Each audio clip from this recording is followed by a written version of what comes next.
What's going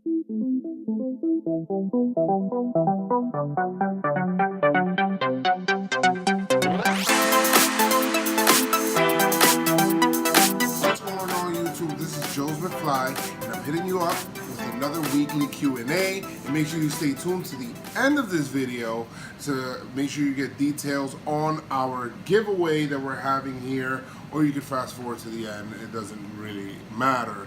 But okay, so what we're going to do here is that I'm going to go ahead and read in a couple of the Q&A questions that did come in this week. All right, so the first question actually comes from Andrew Nunez. And Andrew Nunez says, yo, what do you think of the take that Sonny Gray's style is very slow on the mound and it takes the offense being in a groove, or I guess he meant takes the offense out of a groove, and that they just can't get into one because he puts a halt on the speed of the game. I've heard that this is said by some baseball analysts, and the way that the games have gone when he pitches, I'm starting to think that there's some validity to this take. When it comes to the offensive side of the ball, I do not think that it does affect the team because, one, I don't think one has to do with the other. I think it does affect the defense though. Okay, so if you're out there a long time, I think you get back on your heels a little bit. If a pitcher's taking a long time to throw, that I do believe. I do think that it does affect the defense and that it may cause more errors or people being able to get less of a jump on a ball because the pitcher is delivering a little slow. Now, the other reason that I say I don't buy into it is because during those, between 2004, 2006, when the Yankees had these big juggernaut teams, they had pitchers that would take a long, for example, Yankee Red Sox series would take forever, right? And then that would have affected those offenses, and it did not.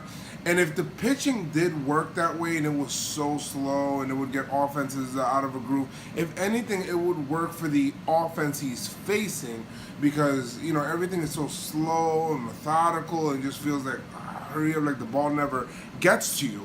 So I don't think that there's validity to that. I do think that to the defense, there is a issue with it. Now, the third reason that I don't think so is because that last game that Sonny Gray pitched, he was not nibbling, he was not getting into super long counts, he was not walking batters. I mean, he was just attacking the zone, and I mean, he even had a low pitch count. Yesterday, that game was like 2 hours and like 39 minutes. So, I don't think I would buy it. Next question actually comes from Joezmcfly86. He says, for the Q&A, do you think that the MLB season should be shortened to 154 games while the wild card should be a best-of-3 set? Yes, I do think that the wild card should be a best-of-3, right? Because that's just baseball. Baseball is a series kind of sport, and every single game while they play every day falls under a series. There's not like single games that you are playing.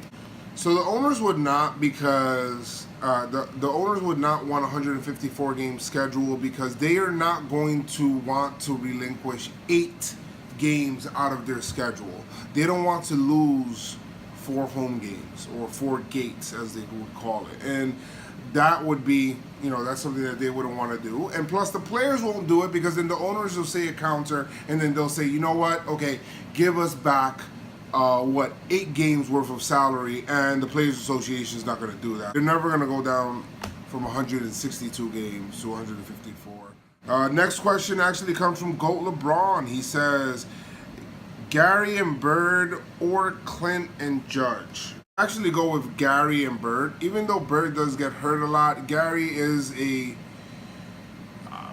a once-in-a-lifetime kind of player because catchers don't have that kind of ability, and catchers don't really have that kind of arm that he has does not grow on trees, and he's very young. Clint is young too. Bird is a little older than Gary, but Bird was highly touted. He was actually the Yankees' #1 hitting prospect in the entire organization. So I will take the upside of Gary and Bird.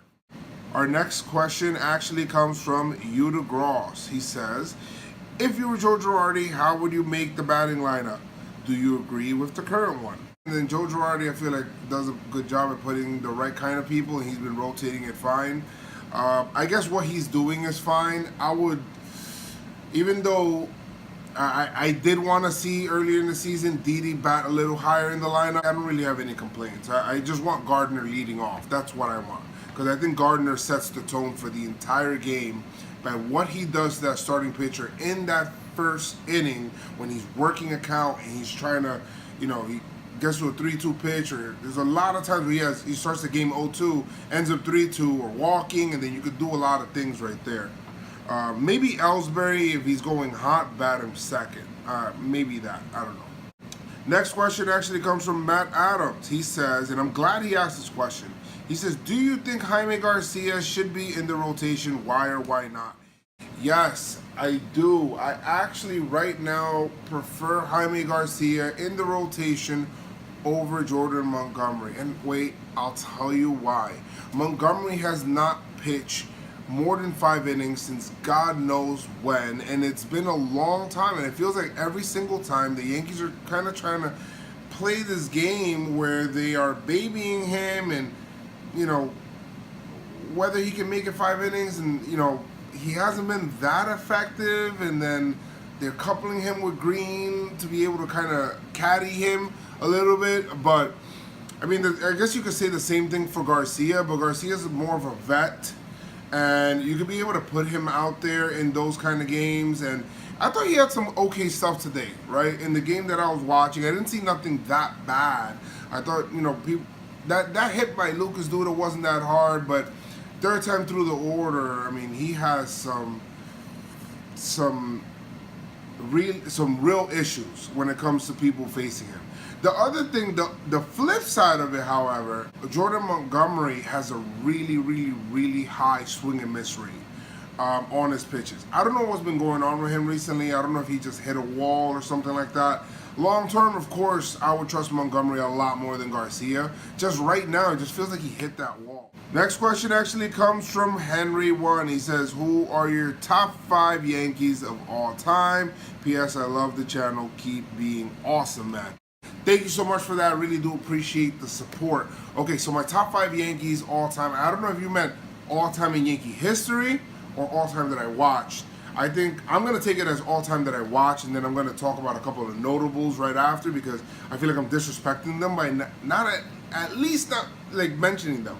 So top 5, of course, I got to go with Mariano up there leading the list. I just thought he was just extremely intimidating for everybody and every single team that would hear the Enter Sandman and those gates open, and you see the last person wearing number 42 running in that game like it's normal business, and it's 1, 2, 3, 9 pitches in, we're out of here. So Mariano gets the first nod. Gotta go with Derek Jeter, the captain, just awesome. Number 3 is going to be Bernie Williams. The guy is super clutch. I mean, he's insanely clutch when it comes to postseason and just hits. And if you wanted a guy in a big spot to come up, right? I know that Jeter is called Mr. Clutch, Mr. November, and Captain Clutch, and all of this nice stuff. Bernie Williams is the guy. I don't know what happened with my voice there, but Bernie Williams is the guy, man. I'm telling you, that guy would come up, and he would come, and everything would be so calm and smooth, and it'd be a home run, a double, or and he was just so smooth, man. Bernie Williams was the man. My 4th one would be A-Rod. A-Rod is one of my favorite Yankees I've ever seen, and some people like to say, you know what, A-Rod, A-Royd, and to me, A-Rod was amazing. I thought that what he did, he came to the Yankees, he said, you know what, Jeter, I'm a better shortstop than you, but it's okay, I'm gonna go to third base.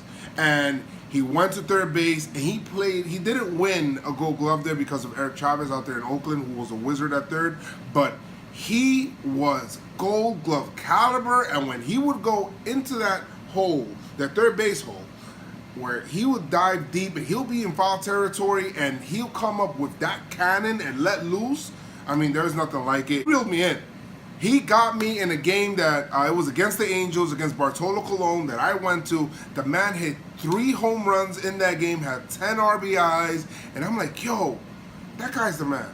I always say, in baseball, there are special kind of people, right? There are stars and there are superstars.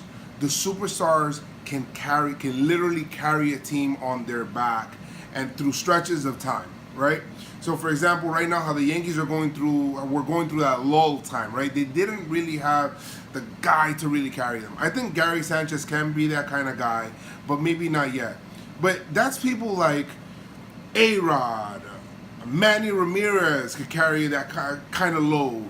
You know, somebody like a Pujols, like those kind of people, they're special. Like you put them there, David Ortiz, you put them in a situation where it's like, okay, we're going through a bad game. I need a big home run, and it's A-Rod. It's this guy. It's, you know what I mean? And a lot of people will be like, oh, he didn't do it in the postseason for a long time. Look, the postseason and things like that, a lot of different variables. All I have to say is 2009. And number 5 would have to be Robinson Cano. And I'm kind of impartial a little bit, and you know what, there's a lot of people that I'm going to talk about in my honorable mention that you'll be like, whoa, how could that guy not be in your top 5? The reason I put Cano in my top 5 is because, number one, he's Dominican and he's from my hometown in Dominican Republic, which is San Pedro de Macorís. And I see where he came from, and I see where he got to. He was not like some super high touted prospect or anything like that. He worked to develop to who he was. That's why when people say, oh, Cano's lazy or whatever, that kills me, bro, because that guy worked super hard to get to where he's at. I mean, he worked super hard to become who he was. He was not even a top prospect in the Yankee organization when he got called up. And he came up and he made an immediate impact. He was awesome with the glove. He was so slick. He still is. Where he looks like he's gliding to a ball. He gets the balls that it's like most second basemen won't. And he has a nice arm. He gets it there all the time. Accurate. And on top of that, he was great with the bat. A lefty bat in Yankee Stadium. His swing was made for Yankee Stadium. That's why it hurt me so much that he left and that the Yankees didn't re-sign him. A lot of people were like, oh, he left for the money. He was greedy. I firmly believe, just because of people that I know that know him, that the Yankees would have offered him 8 years, $200 million, Cano would have been a Yankee still. He would have never got on a plane and went to frickin' Seattle to talk to them or anything like that. That would have never happened. And I think that the Yankees would have even been better for it. Of course, we got Starlin Castro, but there's a lot of things that Cano brings to the table that Starlin Castro does not. And Starlin Castro, I appreciate him. I do love him, but having a leader like Cano in the clubhouse is somebody that for sure is going to be a Hall of Famer. I mean, that's no doubt. He's going to be a Hall of Famer. He's going to be the best second baseman of all time. And to me, he was going to go into Monument Park as a Yankee second baseman. And I don't know if it was because of the whole A-Rod situation that happened, that they kind of shied away from it and they got gun-shy with Cano, but that's a big mistake, and they should have signed Cano. They should have kept Cano, and I'm going to say that until the day that he freaking retires. Cano should have been a Yankee. He should have been a Yankee for life, man. But honorable mentions of people that are my favorite Yankees, of course, Posada's up there, and Matsui is one of my favorite Yankees. He was so great. I used to love watching Matsui play. He'd go about his business all the time, man. Matsui was the best. Mike Mussina was probably one of my favorite pitchers to watch.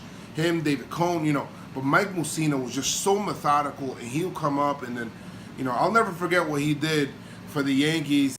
When he came out of that bullpen in a situation, this is a Game 7, win or go home against the Red Sox, ALCS, he came out and he shut down the Red Sox. They had runners on base, shut them down, kept the Yankees in it, and gave them the opportunity to keep coming back with the Giambi situation and everything like that. And I'll never forget Mussina for that. And he never won a ring, but he was literally the guy in between rings. He came in after the ring of 2000, Left before the ring of 2009, man. That is Mike Mussina's career right there. Sandwich. It's crazy. You know, those kind of people, I mean, I do have honorable mentions for, but I'm sure I'm probably missing a couple of people. Paul O'Neill, for example, he was great. Brocious was the man, and I used to like Jim Larix, and you know, even people like Luis Soho. But I mean, those are my top 5. That's who I think. So this next question actually comes from Jason Rojas. He says, "What year did you become a Yankee fan?" I was born in '86, so it's a little. The timeline is a little weird because I don't really remember.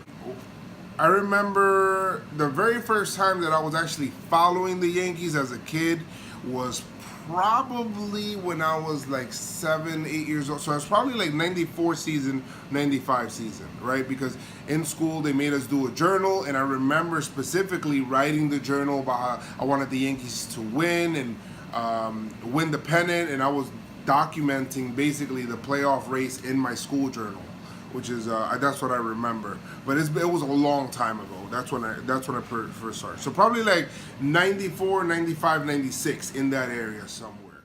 And the last question actually comes from the boss. He says, "My question for the next Q&A is, what inspired you to make this channel and the videos and vlogs and Yankee games?" By the way, congrats on 600 subscribers, man. Keep it up. Thank you so much for that. Okay, so this is a pretty interesting question. I was pretty excited to answer this because I know some people have asked me about it. Some people asked me about it on the side, and some people thought I was just doing it just for attention. I did this. The real reason why I did this is because my friend Christian actually kind of pushed me toward this, and my friend Ram. They pushed me toward this because they were, for a long time, they said, "Yo, Joe, you know, you're a really good writer. You should do a blog, and you should talk about the Yankees." And I mean, I don't have a problem writing. I love writing, I do.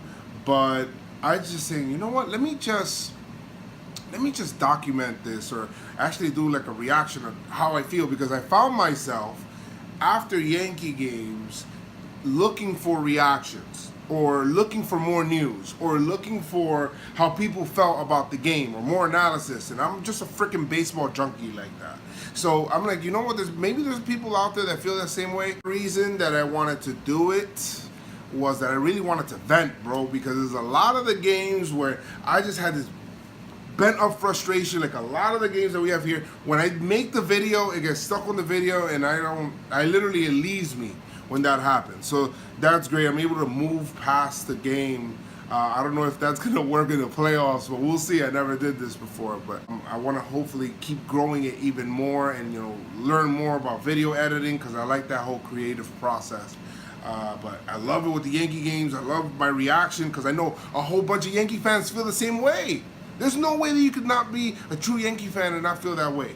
But yeah, that's exactly what happened. But thank you so much for the questions, guys, and I really do appreciate it. You guys take the time to ask questions. I want to make sure I take the time to at least answer them to the best of my ability, so I really do appreciate that. Now, it's giveaway time, right? So let me tell you guys the rules of this contest. So I'm going to go ahead and give away this hat to a lucky subscriber. Obviously, that is the tip. That's one of the tips. You have to like this video, and you have to subscribe. Obviously, you have to be a subscriber to the video, and then you can be able to enter. This contest is going to last until the next Q&A, and then so it gives people a lot of time to be able to enter comments and at least enter their name into the raffle. And what I'll do is I'll do like a randomized raffle for whoever will win. You would have to do it. And if you live in the New York City area, I'll even personally deliver it to you. If you do not, then all you would need to do is pay for your shipping, and then I'll send you your hat.